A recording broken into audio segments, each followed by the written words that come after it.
welcome everyone to episode 51 of Enough to Keep Going.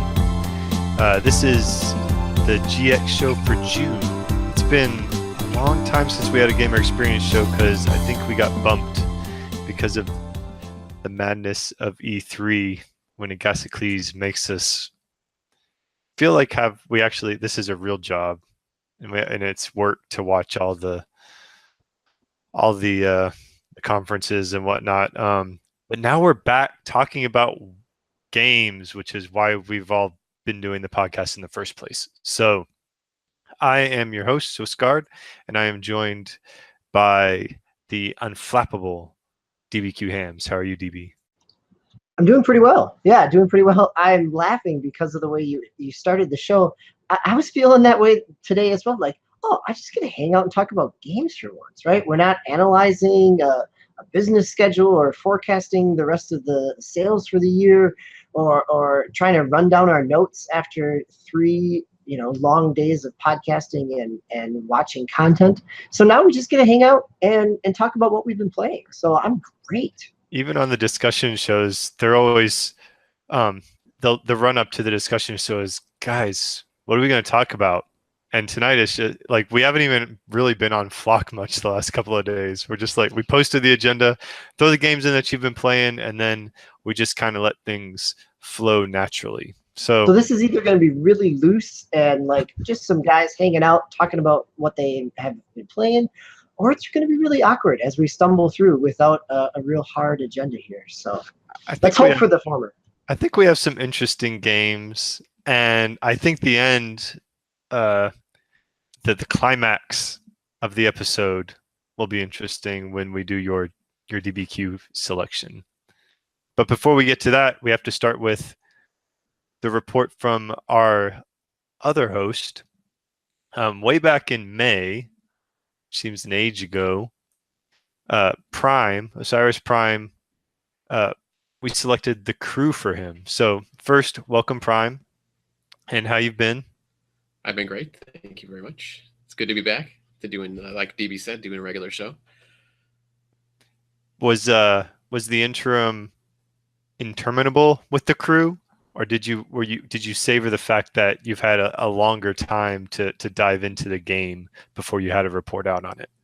Well, let me put it this way. I was kind of super bored with that game. So, yeah, I started playing it actually before all the E3 madness. So I played it a couple days, couple nights, got through, a little bit of the story.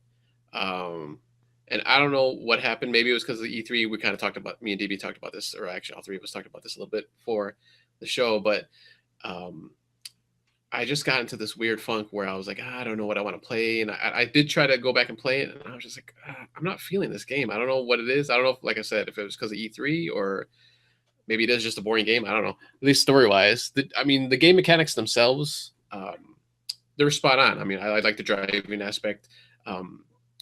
For me, at least, I'm not a huge racing guy. That was one of the reasons I wanted to do this game. It was just because it's it's kind of a little bit out of my wheelhouse. It's not like a simulation or anything like that, or like a pure simulation. You can tool around with the cars and stuff, but still kind of arcadey. So the gameplay wise, spot on. I didn't have any problems with controls and stuff. I was actually pretty good with the in the races, except for that first one because I didn't realize, hey, there's a turbo button, so I use that. And I could actually catch up to the guy because the guy was just killing me in that first race. It was just a one-on-one race. So I was like, what is going on? So that was actually the first night. And then I was like, all right, I'm not playing this anymore. The next night I finally figured out. I actually read I think it was in between one of the loading screens.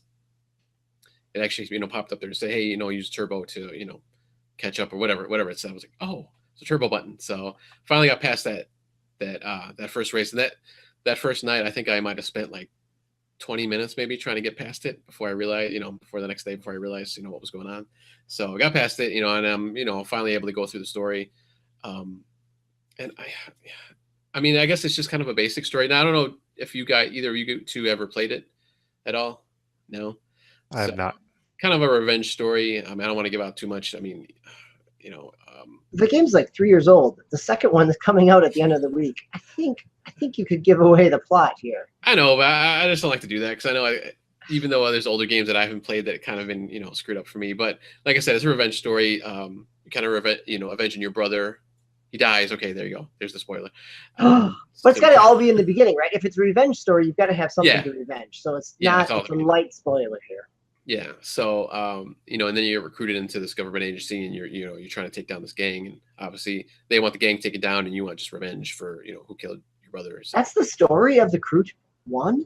Yeah. Yeah. Wow. I mean, it's such a departure. So I played the Crew 2, you know, the closed beta and the beta, and that is pretty much like, here's the story: is you're an influencer who wants to make viral videos about racing fast, and here you go and earn some street cred. Right? It's Viral videos. Well, they don't say that, but you know, anytime they call you an influencer who's going to kind of be the up and coming hot racer, so yeah, I'm reading more into that. But again, still, right? I mean, basically, you're building street cred just to be a cool racer, not because like your brother got run over or had a spectacular crash, and now you're trying to take down the main guy, but you got to move your way through the ranks. Well, I mean, there have been plenty of movies and television series based around that premise, so it's perfectly fine. Yeah, if it doesn't propel you forward, then doesn't really help much then. And I was kind of thinking about that after I played it a few times about the story. It's just, it has been rehashed, obviously a million times, and maybe that's kind of part of it too. Is just because it's all right, it's a revenge story, nothing too interesting. They didn't even really go. Well, I mean, I was pretty early in, but they didn't really go into your character's backstory yet. So I don't know if they do at all. So I don't know what his story is. But yeah, I don't know. I just kind of got tired of it. But I lost my train of thought now. I was going to say something. Thank you, TV. You're talking a lot about. Okay, go ahead. I was going to say I didn't get a chance to play the second one like I wanted to, because I want to kind of compare them. So, but the other thing I was going to say is I did play the beta for the first one, like however many years ago it was. And I don't even remember a story being in there. Like, I don't know, because it was a beta. Maybe it was actually a pure beta. So they didn't want to, throw the storyline out there. They just wanted, a stress test or whatever, just to see how, if there's any huge bugs. I just remember like racing around the world, and that was pretty fun. I'd see people, and you can just race on the spot, or race at certain points around the map. But then I'm playing this. I'm like, wait a minute, there's actually a story to this. I don't know if they added it later on, or if it was there the whole time, like I said, and they just didn't want to give it up when the beta came out. So I don't know what happened. What happened there, if it was kind of tacked on later or not. But I feel like you're talking a lot about the story for a racing game. Yeah. I think that might be one of the problems. Yeah, it's not a good sign. So how about the mechanics then? I mean, were they sound? I mean, did you enjoy the races? Yeah, the races themselves, like I said, the gameplay, it was, it's spot on. They're solid. I didn't have any problems. I'm not a huge, like I said, I'm not a huge racer, so I was actually able to get comfortable and go through the races and win them. So there was one part which is actually it was a story, kind of part of the story race. Again, you have to like break in this agent, so you have to chase after her. You kind of play the cop, and you're chasing her this time. So it was kind of a role reversal. But then that was fun. That was pretty fun. But then the other thing, at one point, so I stopped playing, and then I came back and played last week. And I don't know why or how. So you start off in Detroit, and it's like basically the whole United States that you can kind of drive through. I got transported down south somewhere, I think, maybe Texas, Oklahoma, somewhere around there. And I don't know how, because I was still in Detroit. I hadn't done anything else. So I don't know if it was like a glitch, or maybe I had like ended the part of the story I was at. So, it put me into the next section. I don't know. I don't even remember that happening. So I was like, all right, I'll start driving around. And I'm kind of driving around the map, and, there's like you can see a bunch of points like all around the map, and I'm like, all right, I'm gonna go up to I think it was the next state over. I don't know what it was. Not Missouri. Like Oklahoma. Yeah, I think it might have been above Oklahoma. Arkansas. It might be Arkansas. So I was like, all right, I'm gonna drive there. That was a big mistake, because even though it's not obviously 1-to-1, you're driving in the U.S., but it still took me a long time to reach anything. And at one point, I was just driving on the roads, because I wanted to, kind of keep up with the game. I was like, screw this. I just went off road, and I'm like in a Dodge Viper or something. So, I'm like all over the place. I had to really be careful. So that actually helped me with the racing too, because once I got on the road, I was able to, obviously you can control it better. But so, finally I got there and I did that. And then I'm like, all right, I'm going to go to this one. And it took me another like 2 minutes. So, and you could fast travel, But then you fast travel and there's a load screen, so it's like I'm waiting there either way, and it's just like, come on, man, I just want to race. And you can kind of see people like riding around, but I mean, it's a 3-year-old game, so you don't see a lot of people. So is this just cars? So as somebody who hopped in the plane in what was the equivalent of Washington State and flew across over to Minneapolis in the Crew 2 beta, which again, it took a little while, and I did a lot of tricks in the plane, but that was an option, right? I wasn't just driving across the country. There's planes in the second one. There's planes, boats, on-road and off-road. Is the Crew, the original one, simply just on, street racing and off-road racing? Yeah, it's just land vehicles. If I remember correctly, maybe a DLC may have came out, but I'm pretty sure it didn't have any kind of air or sea racing or anything like that. So I think that was the big thing with 2 coming out, that they added all that. So yeah, I mean, I don't know. Maybe I'll try to try to play it again, not in a few weeks or a few months, just to kind of get away from my funk I'm kind of in right now. So I don't know. So I don't think that's a ringing endorsement. I think this is going to be our fastest gaming assignment here. Like, yep. So I know. I do have a question though. It was like, at what point did you tip the scales from, oh, I could kind of enjoy this, like, oh, I probably should play more in order to actually talk about it? Like, you stopped enjoying it, but you realized, well, I probably should play a little bit more, at least to have a sound standing for why I'm falling off this game. Yeah, I think it was when I had to travel like cross country, you're like realistically in the game. So I was like, come on, man, I just want to race. Like, I don't know why. Like, I don't know. Maybe as you get further in the game, maybe they start, stuff starts appearing more around you. But it was pretty far out, and sparse as far as like goals, just races and other little like missions you can do. Story missions are like way far apart. So I was like, I didn't want to touch those because they're just way too far apart. So I was just kind of doing like the mini quests or the side quests, I guess you could say. So in the side quests or in the missions, can you warp from one to the other? Can you fast travel then? I thought you said. Yeah, right. Okay. Anything you can fast travel through. Yeah. Yep, and that's the same way in the same way in the second one as well, right? There's missions that pop up all over the map, and you could drive to them if you want, but it's just as fast to fast travel to them, and the map screen is actually really smooth in the second one. It kind of loads out, zooms out and zooms back in really seamlessly. It's nice. Yeah, and that was the other thing. It was like super slow when it would do that same zoom, but it was like really slow. Like you kind of see it chug as it was doing it, which is kind of weird, I guess, for an older game. But so, I mean, do you see the seeds of a competent game here, where you're like, man, they had some cool ideas and they just need to refine them. They need to do a few more iterations, and you're kind of like, I think the Crew 2 might be the game for me, and I might abandon the Crew 1, but it's given me enough to want to try the Crew 2 out. Or do you think that the concept is flawed fundamentally? No, the way DB was talking about the Crew 2, I think that might be a little bit more exciting, a little bit more like I don't know, like could you do missions and stuff in that beta, DB? Yeah. Yep. You had a certain. Well, I don't know if they were. I guess they were. They were side racing, missions, right? maybe. Yeah. You had kind of your main story ones, and then you had side ones that would help you build up your street cred. Right. So I'm assuming like kind of the crazier you got, the more street cred obviously you would get. I'm assuming, right, if that's how it works. Yeah, right. And as you're going, you could be doing tricks. There were different types. Some were just races. Some were like you're trying to hit a certain speed. Some of the plane ones were like you're trying to score a certain amount of tricks. So some of those, they had a variety of different objectives to them.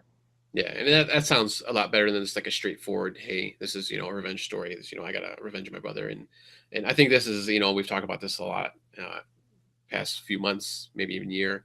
This kind of the Ubisoft way where they kind of throw something out there and like, okay, it's kind of cool. Assassin's Creed was like that, Watch Dogs, all the other games that have come out, and, they kind of refine it and add on to it.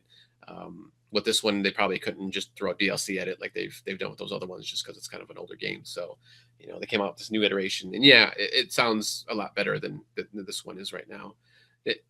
I thought it was going to be more like Burnout Paradise. Like I didn't really realize there's a story. I thought it was like you could race around and do stuff like that, and kind of an older game. But Test Drive Unlimited was the same way. You can just drive around and do races and meet up with people, whatever. But obviously there's a story, so I'm assuming you can kind of do that stuff still. I didn't get too deep into it, obviously, but we'll have to see. Maybe I'll try it again. All right. Well, I guess a tip of the cap to you for trying to make it work. I didn't want to just be like, all right, I'm done with this, but I wanted to play it still to see. Maybe it grow on me, but it didn't. Shouldn't be work. You should have stuff to do. Yeah, I mean, you should enjoy the hobby, but I see by your lower third there that there's apparently nothing out there to play right now anyway. No. So you might as well play a miserable game like The Crew and just like feel like you're driving across Texas Simulator. So yeah, I think another part too is like because there is a story, but all you can do is drive. It's not like you can get out and do other things. So I thought maybe I'd have those old driver, the game driver, memories come back to me, but I just couldn't get into it. All right, well, beyond The Crew, we have some other games to talk about tonight, and I think we'll start with DB. And you've been playing a game on mobile, which is another departure for our GX show. It is, and actually, so this one ties a lot in with our discussion show last week, right? We were talking about building communities or the sustainability of player populations, and and how does a big game have the ability to kind of keep stringing that along until the player base finds its footing, or what happens to a smaller game? And so I had talked about playing Paladin Strike. So again, Paladin Strike is a mobile game based on the characters from Hi-Rez's Paladins, the hero shooter, class-based hero shooter, and it plays out very much like a MOBA. But so I should say I haven't really played it a lot in the last week, but I have attempted to play it multiple times. So it went out in early access in May, right? It was like a 2.0 version. So, and then just this past week, the 3.0 version came out, and they had server problems, and there was network lag, and it took, they had extended downtime for, I guess it should say it was over a day. It seemed like over a day. It was at least a good half a day. I tried to play in the morning because I knew the new patch was coming, because this new patch was going to bring in new characters. It was going to bring in a battle pass. It was going to change some things around. And they had telegraphed some of that in terms of, so there's a kind of a ranking up system where you can, different gems, like a damage gem or a life gem or a health, or a ability that would boost up those aspects and traits of your character. That has been capped at 5 or 6, and they were going to up that cap to 20. So there was a big change coming, and they kind of had told that in some of their patch notes and the developer diaries. So again, I've been kind of tracking this. But what they didn't really telegraph was that they added another currency into the game. So you get gold, and you would get, they already had 3 different currencies, right? It's a mobile game after all. They had gold, they had your pay currency, like your crystals, which is the same as it is in the console and the PC version of Paladins. And then they also had something with tickets. And so you could buy heroes with tickets or with crystals. And now they added like another whole currency on top of that for hero tickets. So now, like, I had saved up enough tickets to buy a couple heroes, and I didn't use them before they changed the economy, and now they're kind of worthless. So that's a piece there. I think this goes back to some of the stability and how do they sustain a community. Like there are some things that they talked about, but they've been fighting a lot of lag problems and server network issues. And actually, I've been on their Reddit trying to learn about this, and it's also gotten kind of toxic because of it. So there's been a lot of people really frustrated with some of the changes and not feeling like they were communicated. There's been a lot of people who are getting longer and longer queue times to get into a game. So this is a 5-on-5 match. So it really got me thinking about our conversation last week in terms of, so what happens to a game when it may start off strong and, or it doesn't start off strong at all. And it's kind of a self-fulfilling prophecy that somebody is interested in it, but they've got to sit in a queue for 5 minutes before they can play a game. How long is that interest gonna sustain them? Or in Paladin Strike's case, where they had a pretty a reasonable sized community, right? I don't know that in North America servers, I never waited more than maybe a minute. I was getting populated into matches really quickly. But now, as those are stretching, people are getting frustrated. Maybe it's with the new economy, maybe it's with getting dropped out of games. And so then the player population drops, which then also means that people who, maybe are willing to give this a little more of a chance or come back to it are going to sit longer and longer in queues, which also is going to potentially deter their future interest, right? So I think there's some self-fulfilling prophecy here that I kind of wanted to bring up.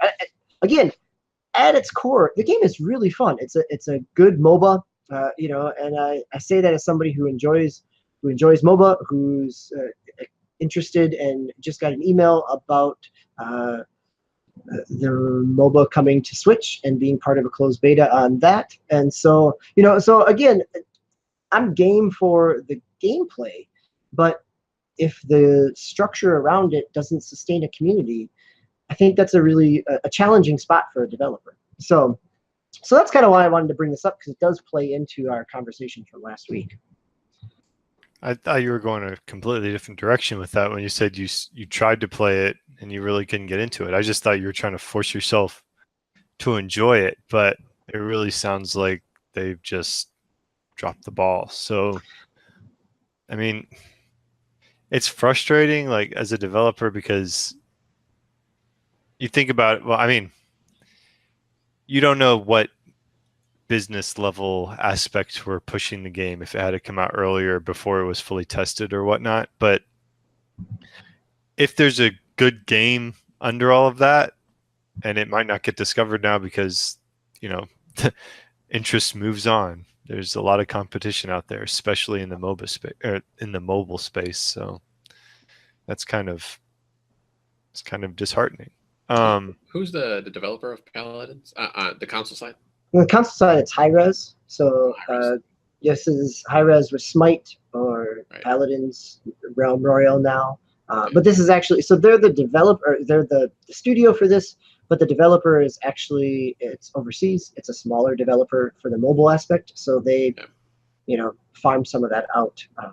So we'll see, we'll see what happens, and if they can, bring the stability back and come up with I'm sure there's always mobile games find second and third and fourth lives lots of different times. But I think the stability is always a good question when you're playing something like a Battle Royale game. And Swiss, you've been playing some Battle Royale. Is that correct? Yeah. So I downloaded Fortnite on both my PC and my Switch, and I gave that, I guess, give it a few rounds and tried it out. I was thinking I was going to like it a lot more than I did. And maybe Battle Royale just isn't for me. It wasn't like I was getting killed immediately. I had a top 10 finish or two. I was able to, take some people out in a couple of rounds. But the game is just, I don't really quite understand the appeal, to be honest with you. So, I mean, you start out. So what doesn't? I mean, is it the kind of finality of there's no respawn, or that everything builds to one thing, or? Honestly, it's that. But honestly, like, so the early game, and this may just have been me, because I tended to parachute into a part of the island that was relatively uninhabited, tried to gather my resources, and then work my way in kind of to where eventually the map was constricting to. So there wasn't a lot of people around, so it was a lot of wandering around. Okay, fine. But even if you get, towards the end and you get killed, okay, you can always just restart again. You don't have to sit there and watch the rest of the match, but I would a few times. And what really bothers me about Fortnite is the building aspect. And I got to the end and so I got killed, and I was like, well, I'm going to watch somebody that knows what they're doing get through the end game, and see what the strategies are that people are winning with. So, and really, it just descended in two players building towers, and then the map would constrict a little bit, and then they'd build new towers just inside the border, until it was, and they might poke their head out, one might shoot the other one, then they kind of turtle back inside and wait and build some more towers until the towers were so close together that they kind of ended up falling into each other, and then there was some awkward shotgun play, and one accidentally hit somebody, and then the game was over. So I was disappointed just because it felt like this artificial, as soon as you shoot somebody, immediately they spin around, they build walls around themselves, and then they start jumping up and they just build it up. It felt, I mean, I get that where it derived from, it just feels kind of broken. And I think I saw a story from Epic this week that said they kind of want to change that aspect of it. They don't want it to be just, I think the quote was, buildings and rockets, LOL. I think they actually literally said that. But so it's a lot of time, and there's some tension there. Like my wife tried it, my daughter and son each tried it. It feels very tense, but after it's done, it feels empty. Like there's no satisfaction from having played the game. I can play a game and and when it's done, it's like, oh man, I'm sad that's done. But this one is just like, it's tense, and then it's like, I think I just wasted 20 minutes of my life. So that's my feeling with Fortnite. And I want to bring Prime into it because he's a big PUBG aficionado. Yeah. And he also tried out Fortnite on the Switch. Yes. So, yeah, two very different games fundamentally. Yeah, they're the same. It's a battle royale, and there's a circle that shrinks in, but obviously you have the building aspect of Fortnite, which I guess I'm kind of two minds of. You're right. That story was this week that they're saying they want to kind of nerf that part of it where you can just build up, and it's kind of amazing though when you see these guys like they're just like quickly switching between the different kind of like the kind of regular flooring and then the ramps and the regular walls, and they're just kind of spin their way up. I mean, that's kind of cool when you're watching that. But you are right; it does get kind of annoying when that happens. And I don't know if like I'm not sure how they can like take that away or minimize it. I don't know if the weapons maybe can do a little bit more damage because it's unless you have like grenades or rocket launcher, you're pretty much shooting these walls for a good bit, and you can actually change between materials. I don't know if you knew that when you're building. So there's wood and there's bricks and there's metal and stuff like that. So obviously the better material is just a lot stronger. But I don't know how. That's the only thing I can think of right now. How they can kind of balance it out, I guess, in that aspect, or maybe they just make a mode where you can't build, but then that's kind of not Fortnite. Then it's just like a regular shooter, battle royale shooter. Yeah, that building is really part of its kind of identity. Other than that, it's a third-person action battle game. Yeah. So yeah, I'm not sure how what they're gonna do or how they're gonna do it. But like I said, maybe they could just do like one mode or something. And obviously, because they do that, they do have different modes during. I don't know if they change it weekly. I've only been playing it for the last couple weeks or all week and a half now, I guess. Excuse me. And they, when I first started, they had just regular, solo, duo, and squad. And then they had like a couple of sniper, or I think one sniper round, and then there was like a 50 on 50 teams, which was kind of crazy. And you have that big a team. And then they actually switched it this past weekend, I think, or maybe the end of last week, where it was like two teams. I think it was still solo, duo, and squad. And then they just had one other mode where it was like 5 teams of 20, I believe. It was something like that. So that's pretty crazy too. So they do switch it up at least on the modes, or teams, I guess. Really, it's not the mode, but yeah, I'm enjoying it on the Switch so far. I don't know why, but I'm liking it a lot better on the Switch, and maybe because I've kind of calmed down, because it really did used to piss me off when I was playing when I was trying to play on Xbox, and I'm trying to shoot somebody and they just build up a wall around themselves. Like, come on, man. So maybe after playing PUBG, that kind of calmed me down, and now I just play it for fun. I mean, I know I'm no good at that game at all. Fortnite, a lot better in PUBG, but Fortnite's just not. It's just not my game. But I'll still play it. It's kind of cool to have that Battle Royale game though on the Switch. So that's why I keep at it. So that's it. Yeah, it's. I mean, I get. Now, were you It's playing? exciting. I can understand people getting, for lack of a better term, addicted to the game. Like I can understand why people have like will keep wanting to come back and dive in because there's a bit of an adrenaline rush that comes with the battle royale aspect. But Yeah. it's just that whole, like you said, you as soon as somebody like detects a shot near them, it's amazing how fast they go. But it also is like, wow, there is some major skill differential in every match, and Yeah. you know, Yeah, I don't know if maybe there's any kind of matchmaking because I don't think there's no like levels as far as I you, can you tell. gain levels. So Yeah, I don't know so how that's I never got the sense that I was only matched up with a bunch of low level people though. So Yeah, I mean, I think that's every kind of game though. Even though they say there's matchmaking, it's like they just kind of throw you in there, try to do the best they can. But oh, were you playing solo or duo squads or a little bit of everything? my first match I played squad, and my squad mates got killed really fast, and so it was effectively solo. And the rest of the time I just played solo because mostly I didn't want anybody to depend on me when I didn't really know like the conventions of the game yet, Right. and I didn't want to like annoy somebody because I was wandering around aimlessly.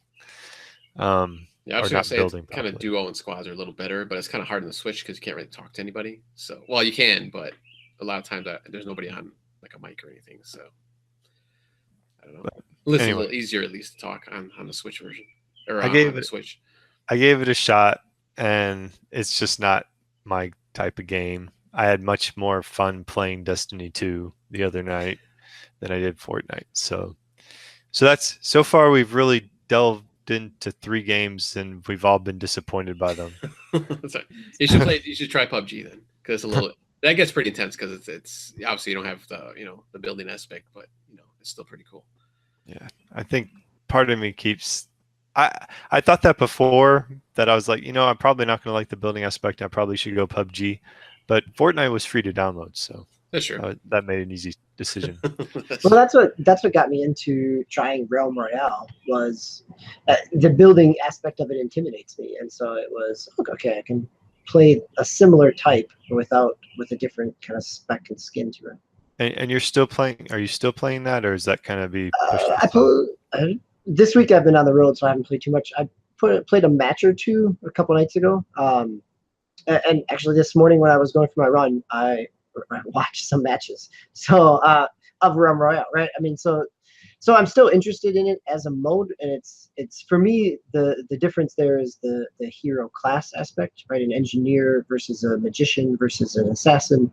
It just adds a little bit of variety, or maybe it's just nomenclature that I'm familiar with, given RPGs and other things. But what about just the flat out pure Royale aspect of the game? Does that make it more interesting, or is it just everybody likes Royale games, so I want to find one that kind of fits my style of play? I've definitely got into it for the sake of, well, let's see what this is all about after watching my sons play Fortnite a lot.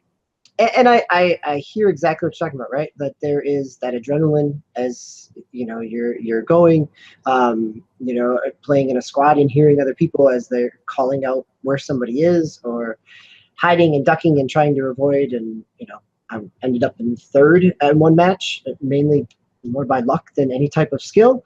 But there is an adrenaline, and I think there is also that, okay, let's go and try it again, right? It's like sliding down the slide, and there's a quick adrenaline, but if you climb back up, you're going to have another chance at that adrenaline rush again. And so there's a loop there, definitely. Whether or not, I'll also say, yes, I can identify that, but this week, as I've had time in front of a console or a computer screen to play, I have not played Realm Royale. I actually went back and, similar to Prime's tagline there about not knowing what to play, I went back and I played some Madden 18 on Xbox. So getting ready for training camp, right? That's coming up pretty soon. And so I dove back in. I had started a franchise back during the season and didn't get very far into it. And so I came back in and just got through the preseason this past week and into the first couple games of the season. So again, it's a Madden 18 and the Frostbite engine is beautiful. Madden 19 looks even better as it's more refined. Here's my dirty gaming secret is that I put a ton of time into Madden Mobile last year. That I had 2 accounts. I had one on Android and one on Kindle, and I played them from like preseason all the way through probably the Thanksgiving break, and then came back to it during playoff time.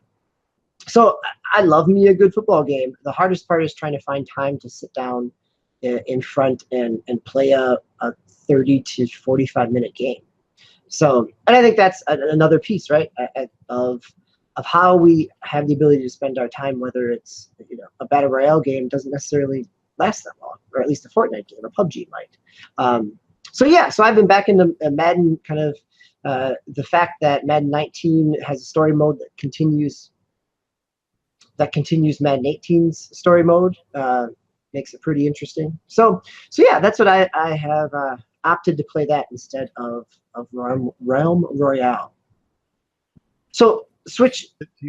I was about to say, Madden, did they announce whether it's going to be on the Switch? Because you mentioned like you don't have enough time to sit in there, but it's like you can always put the Switch in sleep and then pick it right up where you left off later. So it'd be interesting to see if that would fit into your lifestyle. No plans for it for this year. Okay. So I imagine that's probably going to change the way things have been going, but we'll see. I mean, I don't know how well FIFA has sold for EA on the Switch, but I know that they're making another FIFA 19, so that's a good sign at least. So have you been playing anything else on your Switch in terms of outside of Fortnite? Yeah, so I picked up I picked up Gorigoa, and I want to play that a little bit more, but that's another game that's a little bit disappointed me. But the one game, the other quote game that we got was the demo of Sushi Strikers, and Prime also has this in his agenda, so I really wanted to talk about that. I like I was pleasantly surprised by the concept. So in this game, Sushi Strikers, you play, it's like a world without sushi, or they say in a world without fish. Basically, there was a war and the Empire somehow monopolized all the sushi and everybody's sad, and it's like a terrible society, and you're going to lead people to freedom through the power of sushi. And it's very deep lore. That's exactly what I put in my notes. It says, as expected from Japan, it has a lot of lore for a game about sushi battling. So, I mean, they have a whole backstory of multiple characters. Like, they have a whole explanation of how you fight with sushi. It's pretty intense. But you basically match colors. So the plates have different colors. You slide your finger on them. You collect the empty plates, and then you fling them at the opponent to do damage. So it's how fast can you match the colors, and I guess there's some power-up type stuff that you can throw in there. So the gameplay is pretty simple, but they built a lot onto it. And it has a very Japanese, very anime vibe, a lot of extensive cutscenes for a game about sushi battling. So I guess I have an interesting kind of anecdote about the game. But before we get to that, how did you like it, Prime? Did you enjoy when you were playing it? You remember how you said that there's a lot of disappointment in games this week? Well, I'm gonna ditto you on that. Yeah, I was kind of the same.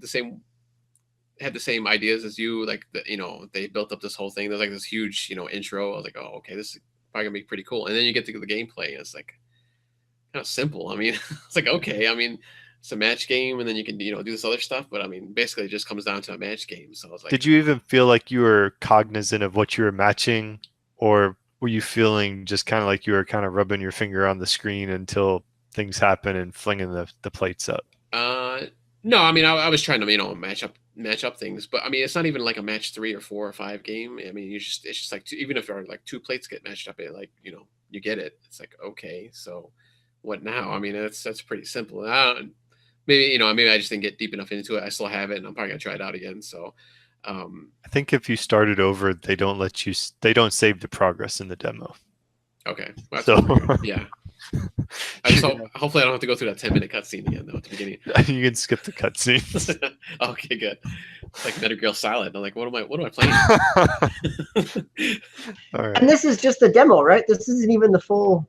Yeah, I think that they gave you the full game. I don't know how far if it'll stop you, but they just basically are like, we'll just take out the save points. And It's usually time though. I think those demos, so it might be a time thing usually, but yeah, I mean, I did get pretty hyped with the story. I was like, oh, that's kind of cool, and I like anime, so the anime sections were pretty cool, pretty well drawn and stuff. But and then just got to the gameplay. Once again, it got to the gameplay, and I'm like, okay, kind of bored here. Like, is there anything else to do?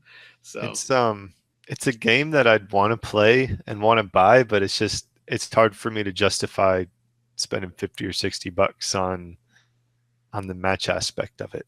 So that's what I've heard, is that actually the 3DS version kind of plays a little better and it is a little cheaper as well. Yeah, that's exactly what was going to be my one of my next comments was, that's what I had read. I didn't know it was coming out on the 3DS until I started seeing reviews, and surprisingly enough, the 3DS version seems to be the superior version. But it sounds like the 3DS was the original version, and they might have kind of moved it up to the Switch. Yeah. I wait for it to go on sale or something. I'll probably pick it up. Yeah. But what kind of intrigued me about the game was the whole, when you're battling, they're on kind of the sushi plates are on kind of a conveyor belt. So there's different types of sushi on the different colored plates that you match, and they just slide across. And my little brother is in the Air Force, and he was stationed for 3 years in Okinawa, Japan. So I went to visit him for a couple of weeks because, like Prime, I'm into anime and I like Nintendo, and I was going to take the opportunity to have some time in Japan and take, do the tourist thing, and I wouldn't have to pay for a hotel room because I was staying on base with my brother. So he took me to a lot of different places on the island. And he's like, one of the things we have to do, we have to go to the sushi go round. And it was just like a normal diner where you sit at a table, but in the middle is kind of where the guy does, makes the sushi, the chef. I don't even know what they call this. I don't know if it's a chef, for lack of a better term. He makes the sushi, and he just makes the sushi, puts it on a plate, and puts it on the belt. And it's just continuously going around. And as you're sitting at your table, you just pick the plate off, you eat your sushi, and you stack your plate. And at the end, when it's time to pay, they just look at your plates. And if, this plate's blue, that was 100 yen. This plate was green, that's 150 yen. They add it all up and you have to pay. So it was kind of like they took that, normal sushi dining experience in Japan and built this battle game around it. But it gave me a lot of vibes of when I was actually in Japan at a real sushi restaurant. So that's my little anecdote. The sushi go round.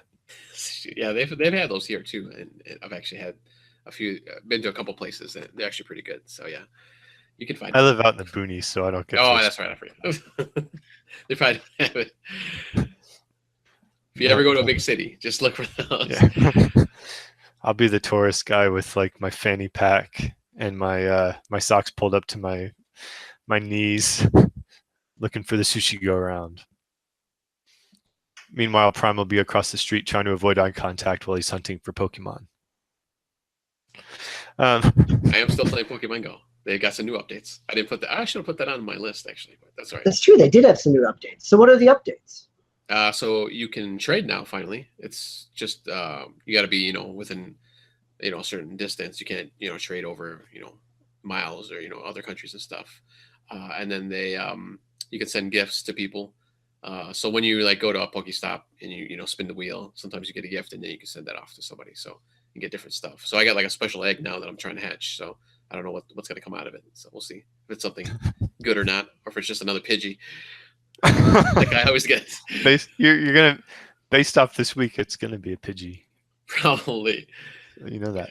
I still play that every day though. Every day I play that. Let's see if we can. Let's see if we can turn the corner. If gray skies are going to clear up, and if we can put on a happy face, because it's time to pick what DBQ plays. And he actually had an interesting selection. He wanted to go a little differently from all of us. So DB, why don't you share what your options are? Yeah, so this year I did a year-long subscription to Humble Bundle. So Humble Bundle monthly, if you do it for a whole year, it's like $10.20 or maybe $10.50 per month for anywhere from 6 to 8 different games. On a monthly basis, I think it's like $12 if you just do month by month.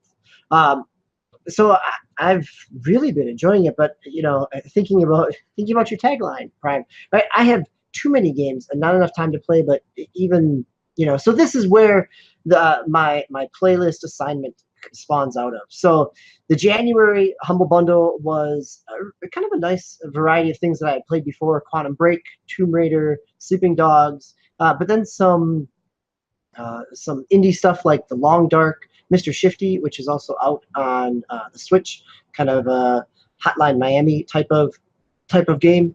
February ate up the rest of my months with the Humble Bundle because it was Civ 6 along with some DLC. So, but then it also had Tacoma, which I had wanted and kind of was waiting for a sale on Xbox, and it also had Owlboy, which is now out on Switch, and Snake Pass, which is kind of that almost rare-like looking game. It's by Sumo Digital, the guys that do Sonic Racing, and it also worked on some of the Disney Infinity stuff. So it was a pretty nice bundle of a big strategy game and then a bunch of little indie games. So my pick is actually, I have 3 months of Humble Bundle games sitting in my backlog, and probably will continue to sit there, but you guys can help me out. So June Humble Bundle was Destiny 2 and Ukulele and a couple other good stuff there. I actually have, obviously, Destiny 2, which is why not Prime, we offered you, but you do not have a PC. So but Swiss, you have a PC, and your new 1080 has been running Destiny 2 there. So I've got the May, April, and March Humble Bundles to pick from.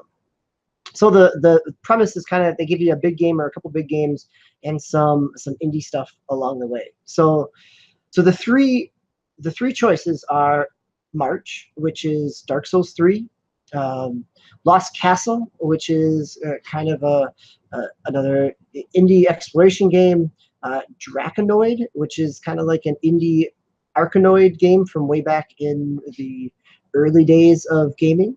And then Overgrowth, which is another kind of indie adventure aspect here, right? So the Overgrowth is a fighter. It has Lost Castle, which is kind of a 2D beat 'em up brawler game. Splasher, which is a 2D platformer, kind of cartoony aspects there. So that is March. So then April was Mafia 3, God Eater 2, Deus Ex Mankind Divided, Subterranean, a game that Agasicles has played, Laser League, and AER Memories of Old, so kind of a walking simulator story piece there. And then for May, it was Kerbal Space Program and Dead Rising 4 and Runer, which is, again, a kind of an indie violent action Hotline Miami type of game. But then there's Running with Rifles, which is kind of almost a RTS game. Crazy Machines, which is exactly what it sounds like. It's kind of a procedural game. And NBA Playgrounds, which came out for a while, and NBA Playgrounds 2 was actually scheduled to come out. So again, May, the big games were Kerbal Space Program and Runer. April, the big games were Mafia and God Eater. And March's big game was Dark Souls 3 along with some DLC. So, gentlemen, it's kind of it's a little lengthier of a gaming assignment, right? As it forces me to dig in and play around with a few other small things along the way, but hopefully it gives me a reason to kind of dive in and experiment with some of those. And that's been the nice thing about the Humble Bundle, is that it does give me an opportunity to kind of play around with some indie games that I never would have tried out the Pigeon Detective graphic novel game if it wasn't for Humble Bundle. So thoughts, questions? I'll let our esteemed guest Osiris Prime select first. Ooh, esteemed, making me all official, all fancy now. So I went with April, with Mafia 3, God Eater 2, Subterranean, AER. I want to see God Eater 2 because I guess it's kind of like a Monster Hunter type of game. It looks like kind of, from what I was reading, it's a little more heavy on the story than Monster Hunter. And Mafia 3, I've heard like tons of good things about, so I just want to see what your take is on it.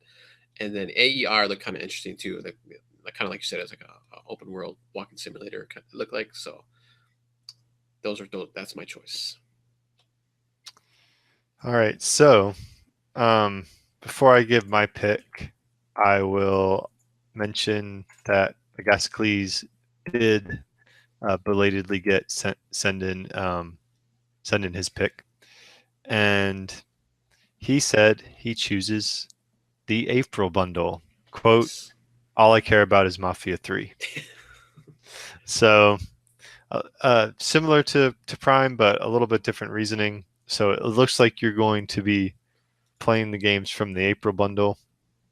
Just so you know, it's a clean sweep because I also selected the April bundle. Nice. But for entirely different reasons. I thought that Subterrane and AER Memories of Old were the two most intriguing games from the bundle, and that's what I wanted to see. I really don't care about Mafia 3.